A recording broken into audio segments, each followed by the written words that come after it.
Hello everybody, vanakkam. My name is Sadish. Welcome to my channel.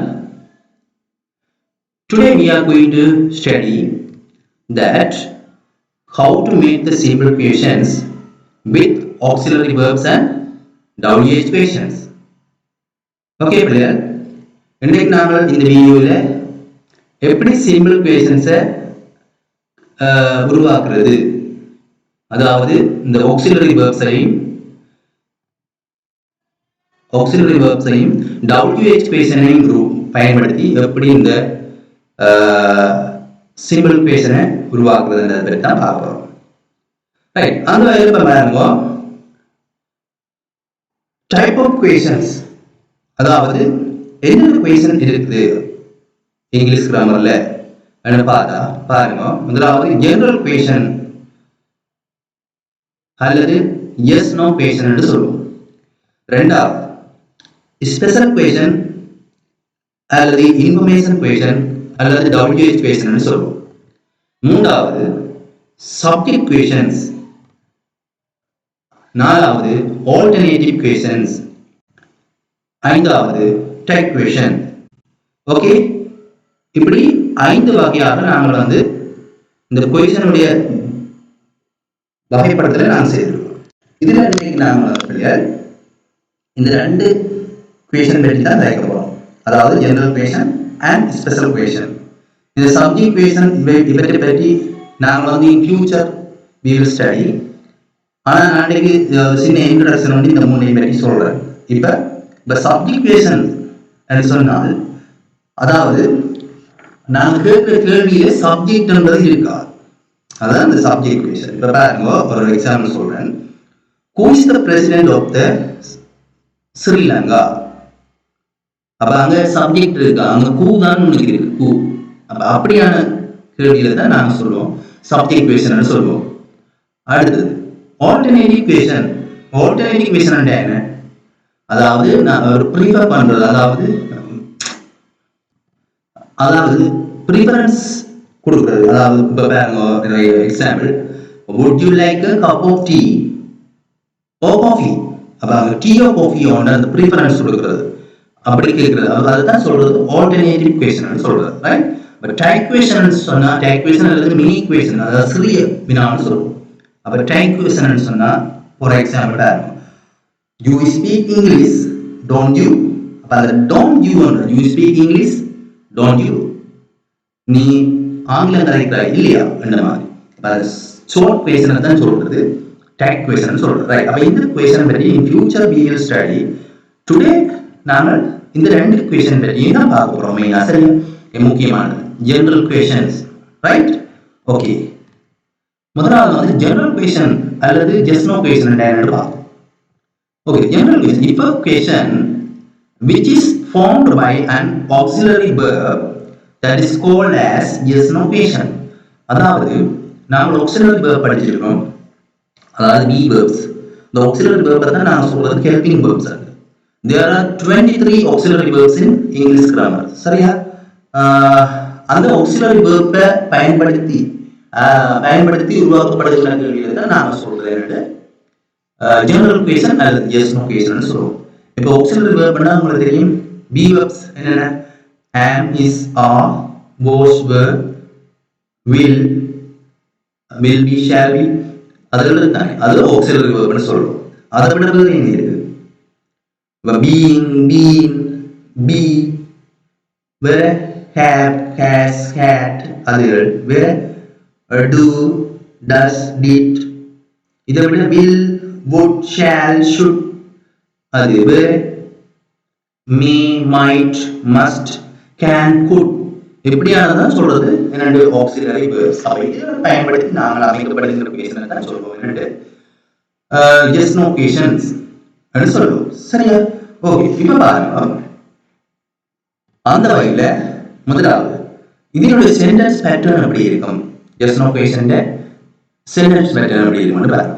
அப்ப இதுல முதலாவது உங்களுக்கு be verb தூக்கி நான் முன்னு போட்டு கொஸ்டின் அமைப்போம்னு நாங்க ஏற்கனவே be verbs படிக்கலாம். அதே சிஸ்டம் தானே. அப்ப பாருங்க, auxiliary verb முதலாவது போடுறோம், அதுக்கு பக்கத்துல சப்ஜெக்ட் எழுவாய் வரும், அதோட மெயின் வேர்ப் ஆக்சன் வேர்ப் அந்த சரியா பிரதான செயல் அந்த வாக்கியத்தின் பிரதான செயல் என்னன்னு இதுதான் ஸ்டார்ஸ். அப்ப இந்த மூன்றோட இங்க நீங்கள் எக்ஸ்ட்ராவா டிஸ்கிரைப் பண்ணி கொண்டு போவீங்க வாக்கியத்தை மிச்சம் எங்களுக்கு மிகவும் பிரதானமாக இந்த மூன்று எது இந்த எஸ் நோ கொஸ்டினை அமைக்கிறது இறுதியில வினா கூட இடப்படுறாங்க சரியா ஓகே அப்ப எக்ஸாம்பிள் பார்ப்போம். Is he going to school? Is he going to school? பாருங்க இஸ் வந்து ஆக்ஸிலரி வெர்ப் தெரியும் விஓபில உண்டு ரைட் அதை முன்னுக்கு போட்டுருக்கோம் சப்ஜெக்ட் நாளில வந்திருக்குது அங்க சென்டென்ஸ் ஸ்ட்ரக்சர் கேட்ட மாதிரி இருக்கு பாருங்க ஆக்ஸிலரி வெர்ப் சப்ஜெக்ட் கீ ஆக்ஷன் வெர்ப் கோயிங்.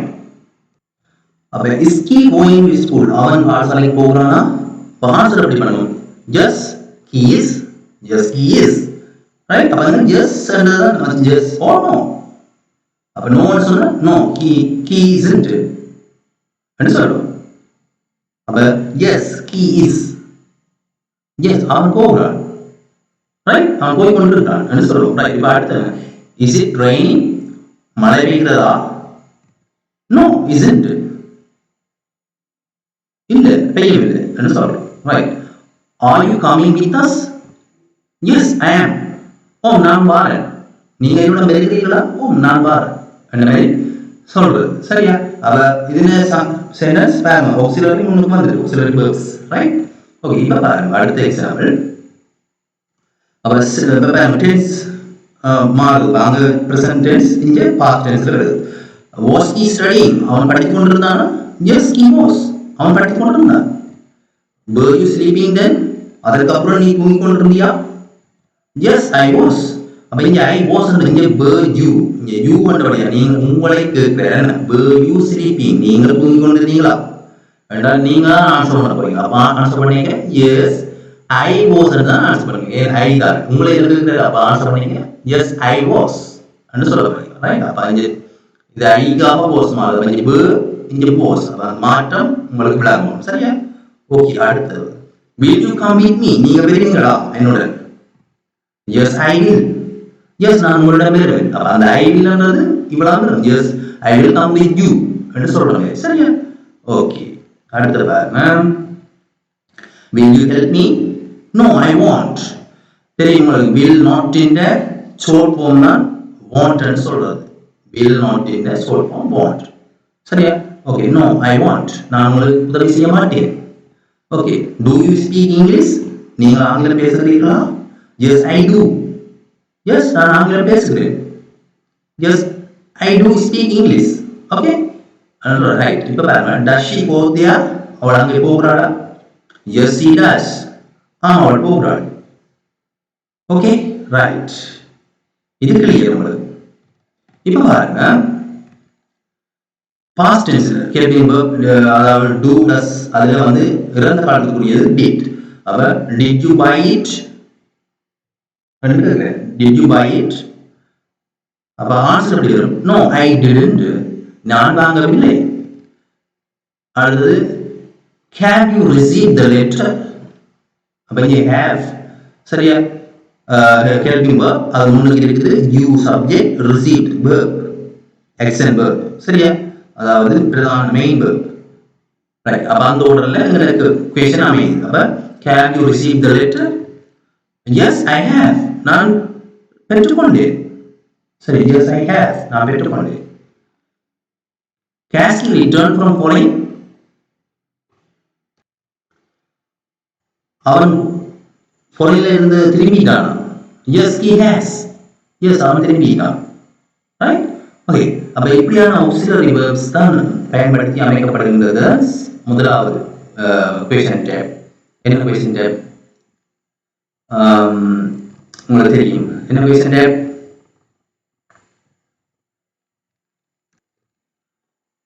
என்ன question அதாவது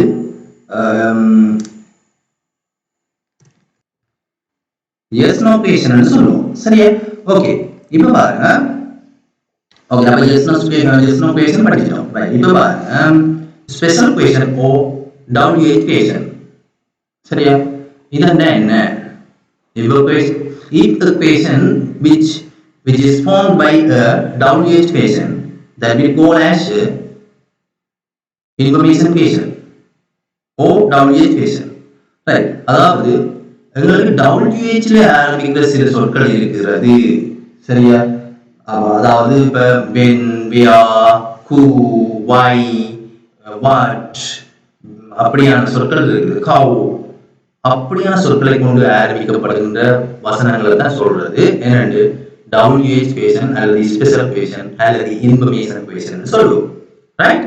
ஓகே, இப்ப பாருங்க அதிக சென்டென்ஸ் பேட்டர்ன் எப்படி இருக்குன்னு. ரைட், அங்க நாங்கள் எஸ் நோ கேஷனுக்கு எப்படி பார்த்தாங்க? Auxiliary verbs plus subject and main verbs பார்த்தாங்க. அப்ப அதுக்கு முன்னாடி நாங்கள் குவேஷன் வேர்ட், அதாவது WH equation குவேஷன் வேர்ட் போட்டாச்சு. சரியா? ஓகே, இதான் சென்டென்ஸ் பேட்டர்ன். இதுக்கு WH equation அல்லது இன்ஃபர்மேஷன் equation. சரியா? ஓகே, எக்ஸாம்பிள் பார்ப்போம். ஓகே, இத பாருங்க, நான் 3 பிரிவா பிரிச்சிருக்கேன். ஒன்று குவேஷன் வேர்ட் என்னண்டு, அதோட பயன்பாடு என்னண்டு, அடுத்து அதுடைய உதாரணம். சரியா? ஓகே, இப்போ பாருங்க வாட் ட்ரெண்டா என்ன. இப்போ இதெல்லாம் WH equation இந்த சைடுல வரப்போகுது. சரியா? ஓகே, வாட் ட்ரெண்டா என்னன்னு அடுத்தது தெரியும். ரைட்? பதினெட்டு யூஸ் பண்றோம் நாங்கள் use to ask about things. சில விடயங்களை நாங்கள் தெரிஞ்சு கொள்றதுக்காக அதை கேட்கிறது. இப்போ பாருங்க எக்ஸாம்பிள் பாருங்க, வாட் ஆர் யூ டூயிங். சரியா? WH equation, auxiliary verb, subject, main verb. இதுதான் சென்டென்ஸ் பேட்டர்ன். பாருங்க அப்படியே இருக்கு பாருங்க. சரியா?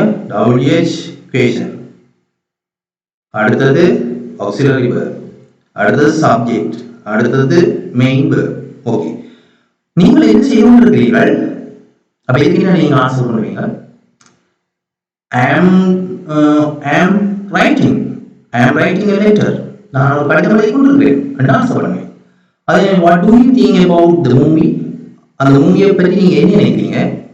என்ன நினைப்பீங்க? சரி, இந்த ரெண்டுக்கு முடிய ஆன்சரை நீங்களே எழுதி பாருங்க. சரியா? நான் ஒவ்வொன்றுக்கும் இருக்கிற முதலுக்குரிய ஆன்சரை நான் சொல்றேன். நீங்க எக்ஸ்ட்ரா இருக்கிற அந்த ரெண்டுக்கு நீங்களே ஆன்சரை எழுதி பாருங்க. சரியா? அப்ப அந்த மூவி பற்றி என்ன நினைக்கிறீங்க? இட் இஸ் வெரி இன்ட்ரெஸ்டிங் அப்படி சொல்றோம். சரியா? What is your name? உங்களோட பேர் என்ன? What is your name? My name is Satish. Right? அப்படி ஒவ்வொன்றுக்கும் நீங்க ஆன்சர் பண்ணணும். ரைட்? ஓகே, அப்ப when, அடுத்தது when என்ன?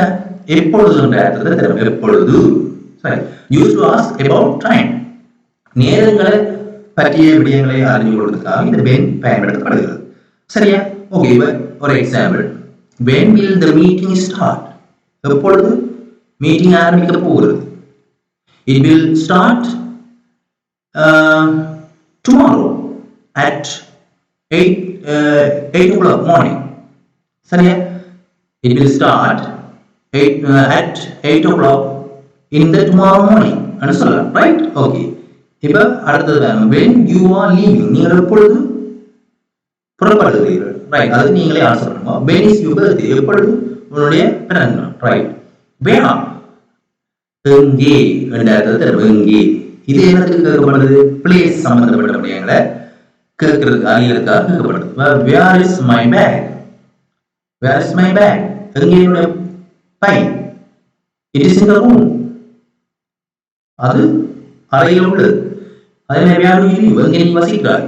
where is your home? எங்கே உனது வீடு? where are you going?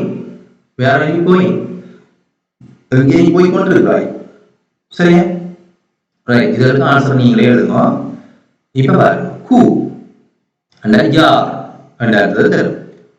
இது எனக்கு தனி நபர்கள் பற்றிய விடயங்களை அறிந்து கொள்வதற்காக கேட்கப்படும். who helps most in your family? யார் உங்களுடைய குடும்பத்தில் கூடுதலாக ஹெல்ப் பண்ணாங்க? my father helps most in my family என்று நான் சொல்லணும். my father helps most in my family. you under my right? okay, who told you that story? யார் உங்களுக்கு அந்த கதையை சொல்றது? who is your class teacher? யார் உங்களுடைய கிளாஸ் டீச்சர்? இதுக்குரிய ஆன்சர் நீங்க எழுதணும். ரைட்? இப்போ whom, யாரை. இது என்னது? people பற்றி கேட்கிறதுக்கு தான் இது பயன்படுத்தப்படுது. பாருங்க, whom did you see in the morning? நீங்க யாரை இந்த மார்னிங் சந்திச்சிருக்கீங்க? சந்திச்ச நீங்க ஐ ஐ என்ன சொல்லலாம் who did you see I saw past tense அப்படி மாறும் சரியா I saw my friend நான் என்னுடைய நண்பனை கண்டேன் யாரை மீட் பண்ணீங்க my friend right I saw my friend okay இப்போ whom was Ravi calling யார் Ravi அழைக்கின்றான் whom is Kumar bringing to this game இந்த கேமுக்காக யாரை கூட்டிக் கொண்டு வந்திருக்கான் ரைட் அதுக்கு ஆன்சர் நீங்க which and என்ன எது என்றது தெரியும் சரி which என்றது எது என்றது இது என்ன பயன்படுத்தப்படும் ask about choice அதாவது நீங்கள் வந்து ஏதாவது விடயங்களை choice பண்ணி கேட்கிறதுக்காக பயன்படுத்தலாம் which one do you choose நீங்க எதை தெரிவு செய்ய விரும்புகிறீர்கள் I want to choose this one நான் இதை தான் தெரிவு செய்ய விரும்புகிறேன் I want to choose this one and answer அதே மாதிரி which one would you like எது விரும்புறீங்க which do you prefer எதை நீங்க தெரிவு செய்ய போறீங்க எது சொல்லி கேட்குறேன் ரைட் இதுக்கு ஆன்சர் நீங்க ரைட் ஓகே கூஸ் யாருடைய அர்த்தம் சரியா இது பொசசிவ் அண்ட் அவுடாமி கூஸ் என்ன யாருடைய இப்ப example whose pencil is this இந்த பென்சில் யாருடைய this pencil is my this pencil is his this pencil is his இந்த பென்சில் அவனுடைய சரியா this pencil is his and answer right but whose books are these இது யாருடைய புத்தகங்கள் இவைகள் whose mother is there